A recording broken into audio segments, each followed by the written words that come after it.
Right, hello. So SotO's out, and with that came Weapon Mastery, which, let's be honest, didn't enable that many new builds.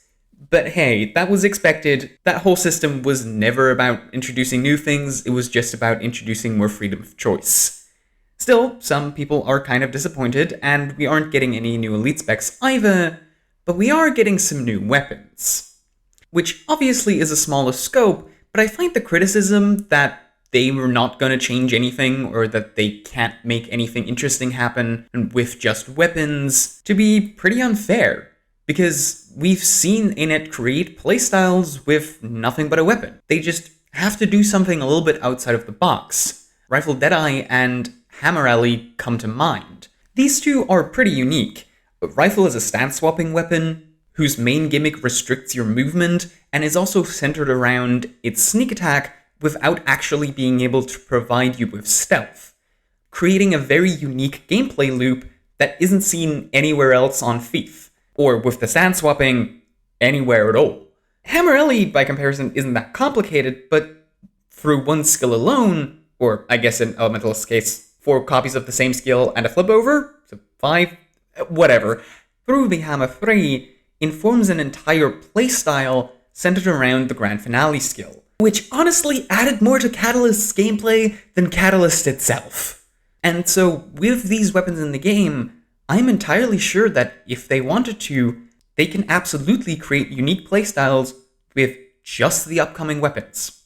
And to prove it, for this video, I've sat down and come up with mechanics and ideas for each class for the upcoming weapons for SotO. Now, obviously, I don't actually expect every single weapon to have some crazy new mechanic, and some of the things I've come up with might be totally out of scope, I have no idea. This isn't really my normal, realistic speculation, I'm just trying to have some fun here. Also, this entire thing is about mechanics and concepts, not performance, so I won't be getting too in-depth with any individual skills or effects.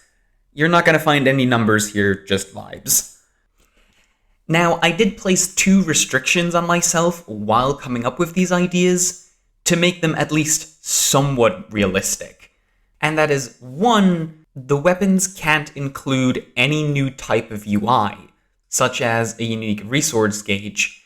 It all has to be handled through the systems that we already have on in-game weapons. And 2, the weapons can't directly change any existing skills. So, for example, having a gun equipped on a Guardian can't change what your Virtues does. It has to be handled through the skills themselves. Anything that I want to interact with other things on the class has to be directly handled through the skills themselves. Okay, then let's get started with the light armor classes. Now, there is a bit of a bias here because light armor is my favorite by a lot, so these are probably the most comprehensive mechanics out of all of them. Starting with Elementalist, which is getting Pistol. And what I expect Elementalist Pistol to be is a more fast-paced, medium-ranged weapon with DPS options for both Connie and Power that runs a lot faster and is more spammy than Scepter, probably has a few ammo skills, and maybe a mobility skill or 2 to set it apart from the existing weapon. That's the realistic part, and you can still make that work for at least the 2 skills, but here's the mechanical idea I had. So has anybody here played Genshin Impact? I've been recently, yes, please don't hate me. And I was thinking about the elemental combo system in that game. So what if we took our skill 3 on the pistol, or maybe even the 2, it doesn't really matter, and have it apply a specific debuff depending on the element, that basically on its own doesn't do anything, acting as a primer. It's only when you use the skill again that the 2 debuffs react with one another, and basically just blow up, creating a unique result depending on which elements you combined. You could even make it so that the order in which you apply the elements matters to set it apart from Weaver a little more, but that might also be a little overly complicated. Speaking of Weaver, it would be pretty easy to integrate there. You just give the skill double cooldown, but immediately explode on usage, as if you combined both of your attunements together in one attack. To make this whole thing a little easier to use, you could make the skill share a cooldown across every element, like the Grand Finale Flipover does.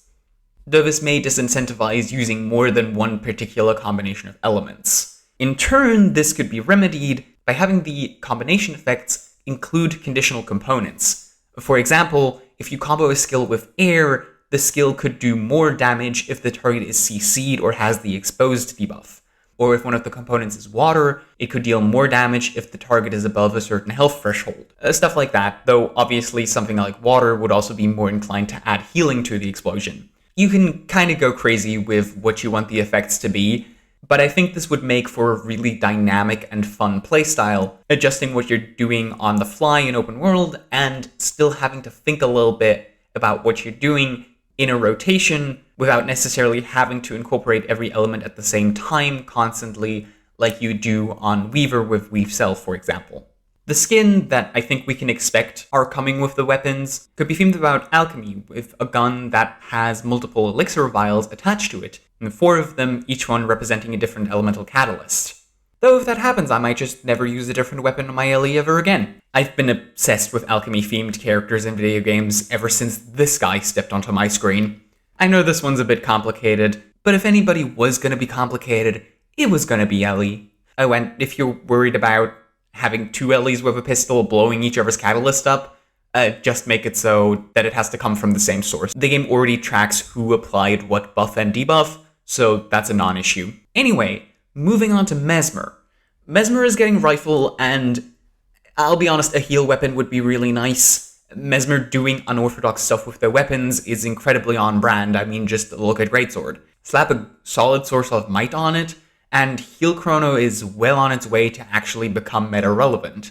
Okay, maybe that could use some other buffs here and there, namely in some of the boon duration that isn't quickness or alacrity, but that's besides the point, because that's also not the mechanic I wanted to talk about anyway, because here is the alternative. Clones as bullets! Look, I kind of have an obsession with resource management in this game, and if you keep watching this video, that's something you're just gonna have to deal with.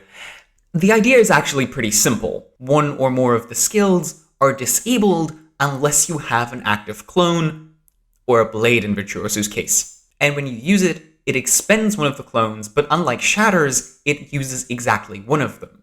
It could also get a charge skill that works kind of like Dragon Trigger, where it gradually ticks down your clones, and then does more damage depending on how many of them you've used. Virtuoso having 5 blades is also not really a problem here, because you can just make the coefficients lower if you're using Virtuoso blades instead of Mesmer clones. That is something that's entirely doable. I said the weapons aren't allowed to change other skills, but having E-specs affect the balance of other skills is actually pretty normal, at least as long as it's functionality related, like how Soul Beast gets less of an effect from the Sicken buff, for example. It would also be nice that if Rifle is in fact not a healing weapon, that it could have a strong power-based ambush for Mirage, so we can maybe make Power Mirage happen at some point.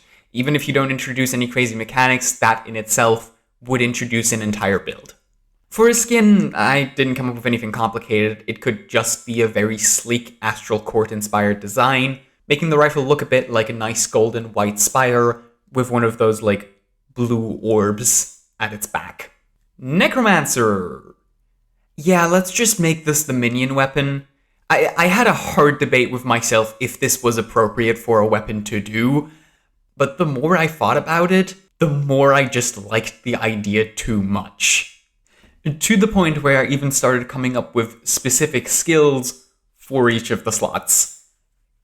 Yeah, I got a bit deep on this one, and I'm taking heavy inspiration from the way Minion Mancy worked in Guild Wars 1. So to give a bit of background for this, minions in Guild Wars 2, and I'm not specifically talking about necro-minions, I mean like minions and pets and any AI-controlled source of damage, have a bit of a problem in Guild Wars 2 in that they encourage very passive and even AFK-style gameplay.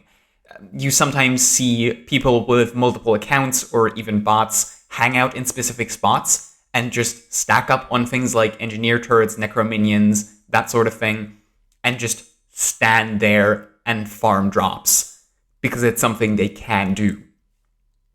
And that's very unhealthy for the game, and is kind of the reason we've never seen Minion Mancy be genuinely good, for example, because it's just liable to encourage that style of gameplay, and that's not what they want. And we've seen with Mechanist how having a really strong minion can become a problem, because something like Rifle Mechanist on full signets, just auto-attacking, keeping up or even outpacing a lot of other DPS sources in real fights was just not okay. And I can imagine that they're now very wary about introducing other sources of strong minions.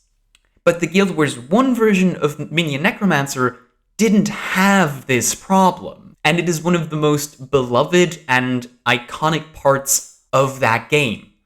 I'd say the franchise, but Guild Wars 2 has at this point been around longer than Guild Wars 1, so I don't know about that one.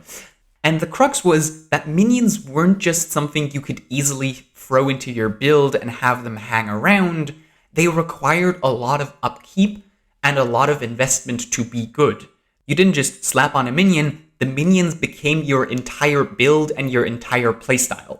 And that largely came down to the fact that minion health in Guild Wars 1 automatically degenerated. So if you didn't do anything with them, so let's run with that idea. Let's take a look at the swords, and it's pretty easy to introduce here. Just on the 2, it's an attack that, when it hits, applies a buff to all minions you control that gives them a massive increase in damage, but also continuously drains their health. And so part of your gameplay is going to be keeping up that buff by just using your 2 all the time, but this then makes your minions a lot more vulnerable to dying. Your 3 can be a regular attack. Maybe it shares a boon or copies your boons to your minions, though copying the boons is a bit of a balance nightmare. The 4, which admittedly it's a bit weird to split these between 2 different weapons, would summon a minion. Just summon 1 or more Jagged Horrors on hit, or maybe even without hitting. The thought behind this one is I don't like the idea that if you're using a weapon, it interacts with something that's not directly on the weapon, so that's why we're putting a minion skill on a weapon. And then the 5, very simply, heals all minions you control for a significant amount. It could be based on the amount of damage you deal with the skill, or it could be a percentage of their health, or even a percentage of your health, but I don't think that works out math-wise. Minionmancy is kind of the thing why you come to playing a Necromancer, and a lot of new players end up quite disappointed when they try a Minionmancy build and then figure out that it's not actually all that good or all that interesting. So finally giving Necromancers a way to make Minionmancy the focus of their playstyle would be really, really cool. And this isn't something we've really seen before, but Ranger Greatsword 2 applies a buff to your pet. So it's not that far removed from something we have in the game, and I think as long as it's handled purely through buffs and debuffs, it's entirely within reason for the game. I mean, pre-POF, who would have thought that we would have ever seen a stance-swapping weapon, right? I think that was a bigger reach than this. And if you think this is weird to put on a sword, which, fair, how about we just make the weapon that comes with this look like big, slightly curved claws, taking some inspiration from Kama, like they're made out of the removed arms of one of the Cryptus, like one of these ones. That would be very necro-y, very creepy, and also get the idea across that you're being the active leader, the pack leader, of a bunch of weird, corrupted, creepy minions. I think that would be really, really cool. And that's it for the light armor classes. Now, I made a post recently on my channel page where I said I don't know if I can keep up the 1 video a week thing, and that was because this video was in the works.